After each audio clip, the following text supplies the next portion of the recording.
In this video, you're gonna watch me tear apart every single penny stock trade that my one-on-one student took. And I'm warning you right now, this is gonna be tough to watch. He's breaking rules, he's taking random setups, he's trading outside of his time frame, and that is exactly why he's losing money every single day. This video is gonna show you what happens when you ignore the data and you start trading off of intuition and emotion. And 90% of you watching this trade the exact same way and you have nobody to hold you accountable. Look, if you're serious about trading, especially for those that have 5, 10, 15K plus in their portfolio, and you want true one-on-one accountability, you want a data-backed system that's backed by numbers and not by intuition, I am looking to take on a few more one-on-one students. I just had 3 new people sign up yesterday, so I'm gonna hit capacity soon. Do yourself a favor, click the link down below, send me a DM on IG or on Facebook, and I'll see if you guys are a good fit. Enjoy the video. What's up, brother? In this video, I gotta be very direct with you. I want nothing more than for you to be a profitable trader, for you to put yourself and your family in a better position. But right now, after reviewing your trades, you put in the chat that the 1 minute green light special isn't working for you. I went through and reviewed every single one of your trades, and right now you are trading like a complete madman. I have no idea what you are doing. You are not trading the green light special breakout whatsoever. I'm going to go through every single one of your trades and give you a complete trade review on if I would have took this trade, on what was good and ultimately what was bad, and just brace yourself. There's going to be a whole lot of bad in this video. But again, all of this is out of love because I want to see you win. I want to see you put yourself and your family in a better position. This is the feedback that you're going to need. So I'm going to be very direct with you. So just go ahead and be ready for that. Let's jump straight in. This is a piece of trading software. Here, I can see every single one of your trades that you've taken for the past 6-7 days. So number one, first and foremost, let's start off with the very first trade. Ticker is going to be RILY. Now, I got a big question for you, man. When we went over the green light special breakout and I got you to take notes, at what time frame should we be trading the green light special breakout? From 7 a.m. to 11 a.m. EST, right? Which for you in Central Time is 6 a.m. to 10 a.m. EST. Well, let's take a look at the open time right here. The open time is 2:26 p.m. EST. Why are we taking this breakout on RILY at 2:26 p.m. EST, brother? When I told you this week, all I want to focus on is the green light special breakout, because I know if you're patient enough and you don't take all these other opportunities, right? This is the lady in the red dress that you saw all breakout. Oh, maybe I can make some money. And ultimately, you did end up making a little bit of money on this trade and you made $5 on it. But this was not even a green light special breakout. Let's dive into the chart. I really don't know what you were doing right here. So on the 5-minute time frame, I see the idea. Okay, so we have this high at 547. We finally break through right here at 2:25 p.m. EST. So, okay, if you were just trading a regular breakout like a regular trader and you didn't have access to my data, I would understand why you took this trade. But you have access to my data. So we know during this, we're going to zoom into the 1-minute time frame. So right here at 2:25 p.m. EST, we get a green candle, exactly what we want in the first candle. But you know, we wait one more minute for that extra confirmation. And we get a red candle right here. All right. So this isn't even a green light special. On top of that, you know that the market cap needs to be below 50 million. RILY has a $175 million market cap. It didn't break out as a green light special. Market cap is way too high. Why did we take this trade? Also, right here, if you take a look, I see you waited 30 more seconds. So I know what happened. You saw this red candle. You decided not to take it, but you wanted to jump in a trade because you wanted to make some money. You wanted to make up for your losses. 30 seconds into this candle, you see we're bouncing. You decide to enter because we're bouncing. And you got lucky. You made money on this trade. But I want to just jump into the stats really quick for you. This is the green light special breakout. If I just go through and I filter about 50 to $200 million with the free flow, I'm sorry, this is the wrong free. It wasn't free flow. It was market cap. Let me switch back over to market cap. Your win rate goes up a little bit, but you only got 65%. Overall, this isn't even a net profitable strategy. So if you continue to take those and go for 10% or go for 15%, it's not profitable. You have a 47% win rate. In no world should you ever take in RILY at 226. There were multiple things that were wrong with this trade. Number two, let's go down to the next trade, brother, because I want to break this down step by step. Next one is going to be EDHL. What are we doing in EDHL? This says it's still open, which means you still haven't closed your position. You entered this at 12:40 p.m. EST, and we still have an open position, which means we're holding something going into after hours here when you don't even have a stop loss. So if we take a look at EDHL, so EDHL, you entered at 12:40 p.m. EST, EDHL. Let's dive into the 5-minute time frame right here. Now let's see exactly what you were looking at. Okay.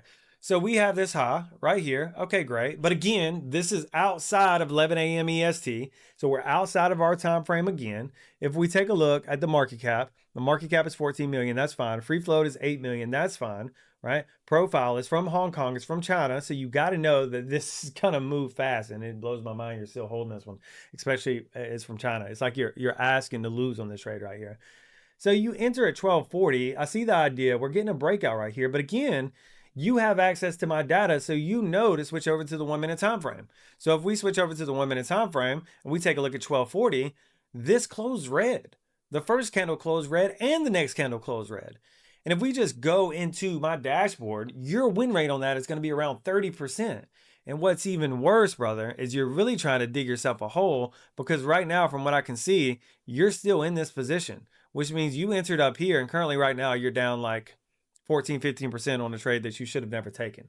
This is ultimately going to be a loss for you unless you get lucky and this thing pops. And right now, it like literally has no volume. And what makes this even worse is this is a company from China that are known for pumping and dumping. So at any given time, this could just massively drop, because I told you beforehand in your onboarding that anything from China is going to move very fast. So my question for you is, why are we still holding EDHL? It doesn't make any sense. Now, for VERO, VERO is 100% a green light special breakout. This is the only trade that you should have taken today, and this is the only trade that should have been a loser. So EDHL breaks out right here. So this is the high. We break out right here at 10:05 a.m. EST, but funny enough, you missed the initial breakout on VERO, right? Because you opened at 10:45. We get the breakout right here at 10:05. So you end up missing out on the original breakout. You end up entering at 10:45 as we're starting to move up here. Then we get rejected at 286. Now I want to be very clear. If we zoom into the 1 minute time frame and we go to 10:05, we hit OK. We zoom in. This is the green light special breakout.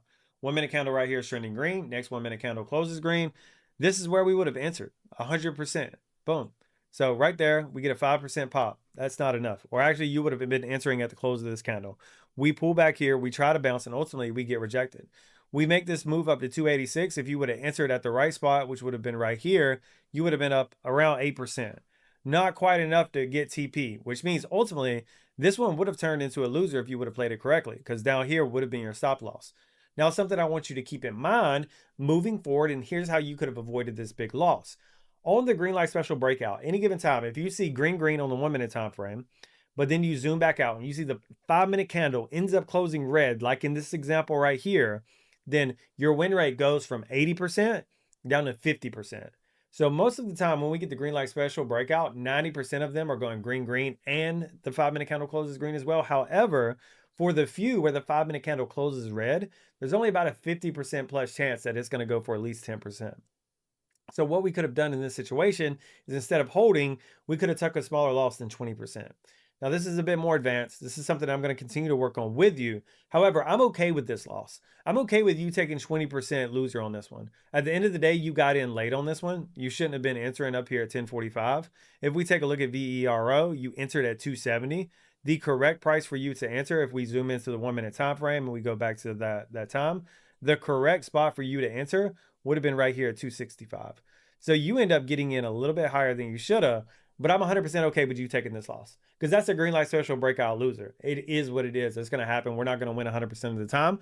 Our win rate is going to stay around 75 to 80% of the time, which is fine. We can still be very profitable. So I'm okay with that. All right. It's the only trade thus far I'm okay with. Now, let's move over to AMCI. AMCI is a loss, and we lose 20% on this one as well. You enter this trade at 10:09 a.m. EST. So let's pull up AMCI. Switch over to the 5 minute time frame, and let's take a look. Right here, you entered at what time? At 10:09 a.m. EST. So let's bounce in here. And right here is 10:09 a.m. EST. So if we take a look at AMCI, brother, this was the high. We break out right here at 9:35. We get halted. Zoom into the 1 minute time frame, right? Let's go to 9:35. We get halted right here. In order for you to play a halt special, which I saw Casey in the chat, this is what he was trying to do. He wanted to play a halt special. For that to be true, this next 1 minute candle right here has to close green, which it did it and closed red. It took a massive poop. This isn't a green light special breakout. On a green light special breakout that halts, this next candle ends up closing green as well, because this is the 1 minute candle that closes into the halt. And then we need this next 1 minute candle to open and close green as well, but it didn't. So again, I don't know why we're taking this. And then you ended up taking it way over here. What time did we take the trade? We took the trade at 10:09. So if we go at 10:09, I mean, I don't even know why you're buying at 10:09, which is right here. You're buying this. maybe thinking that it's going to break out again, I'm going to assume. But we already missed the first breakout. And I don't trade second breakouts. I only trade first breakouts. All of the data that I'm providing you in these dashboards, they're all based on the first breakout. So if we miss the first breakout, I have no data on the second breakout. I don't know if this is going to win 50, 60, 70% of the time because I only track the first breakout. So again, this is just a trade that shouldn't even be on your P&L. Like, we should not be in AMCI. This shouldn't be a $20 loss. The only trade that you should have taken today was VERO, and you'd be down only 20 bucks. Now, another question that I completely got for you, just going through today's trades, we got IVP right here, which is a loss, and you lost 35% on that, and you opened up this trade at 4:03 a.m. EST. So if we jump into this and we go to IVP, I mean, one, this is completely out of the time frame when I trade. It's from 7 a.m. to 11 a.m. EST. So again, we're trading outside of our time frame. You buy this bad boy at 4:03. Not quite sure what we were going for right here. I mean, we get this pop, but ultimately this closes red. And then IVP just continues to fall down, and you actually don't even make the decision to sell IVP until 12:45 EST. So you bought here, and then you finally decided to sell at 12:45, which was all the way over here, brother. 35%. If you want to be a profitable trader, you cannot hold these penny stocks down 35%, brother. Max loss has to be 20%. We can't make these type of mistakes. We can't afford to make these types of mistakes, right? IVP number one wasn't even a breakout. Number two, we traded at 4:05 a.m. Number three, we held it all the way down to 35%. If you want to be a profitable trader, you want to make this work for yourself and for your family, brother, you cannot do this. So out of all these trades that you've taken today, net for the day, if we go into the dashboard here and we take a look, you ended up losing $68 today. Instead, your P&L should have been red, but we should have been minus 20 today instead of minus 68. You took a lot of trades with too high of a market cap outside of your time frame. VERO was the only trade that you should have taken today. Okay. Now, if we jump into 12/15/2025, let's take a look at yesterday, right? So right here, we got AMCI. You open this up at 4:55 EST, and then you don't close this until, what time is that? 7:46. So you're trading this in after hours, and you lose 30% on this. Why are we trading in after hours, brother? That doesn't make any sense. And then AMCI right here, again, you open up at 4:21 and closed at 4:25. We lose 10%. You're, again, trading outside of the time frame that I'm teaching you. We got to learn how to be patient. Your number one problem right now, I can tell, is patience. You want to trade every little single thing that's moving. That's not how trading works, brother. If you can't have the discipline to wait for your setup and the patience to wait for your setup, you're going to get absolutely wrecked. All right. No matter, like, if you continue to trade like this, like, you're going to be an unprofitable trader. We got ARTV right here. You open this up at 3:01, closed it at 3:12. You made 5%. Again, you're trading outside of the window. You open this up at 12:47 and then closed it at 1:04. Again, you made 10%. You get a winner, but again, you're trading outside of the time frame from 7 a.m. to 11 a.m., right? So why are we doing that? CLYM, same exact thing, right? The only trade that you ended up taking us out of the time frame was ARTV at 10:51 a.m. EST, right? So, I mean, like, I could continue to go through every single one of these trades, and I'm more than happy to do that. I think you get the gist of it. Right now, you are not following the green light special breakout. You are taking a ton of trades that you shouldn't be taking. You got to be patient. Let's go back to the basics. From 7 a.m. to 11 a.m. EST, market cap below 50 million, free float below 50 million, price below $20, preferably from the United States. And let's just focus on taking those trades and those trades only, because that's what we have the data on. All right. If we can't get this first strategy right, brother, there's no way I can teach you 5 more. All right. We got to be focused. We got to just focus on this. You got to stop the bleeding. The best way to stop the bleeding moving forward is to take less trades and higher quality trades. All right. I know I gave you a lot of feedback on this one, and I'm going to be a bit more direct with you, but I want to see you succeed, brother. You can't keep trading like this. All right. Let me know what questions you got. Send me a direct message, and I'll talk to you soon.